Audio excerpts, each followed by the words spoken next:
I would tell people that I'd been legally blind, and they would ask me, what was it like? What was it like to be legally blind?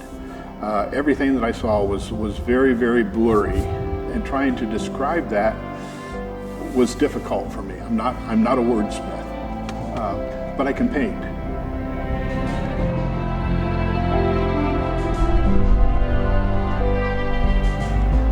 Mark came in with very advanced disease. I remember telling him that his condition was quite serious and that I was not sure that his vision would actually come back. A lot of work had to be done. He needed treatments with injections in each eye.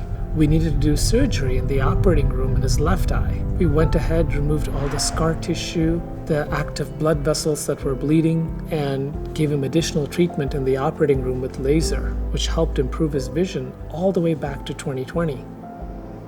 I was given a gift because my vision was gone, and I got my vision back, and I don't know how long it's going to stay. But I'm going to paint. I'm going to do as much artwork as I can.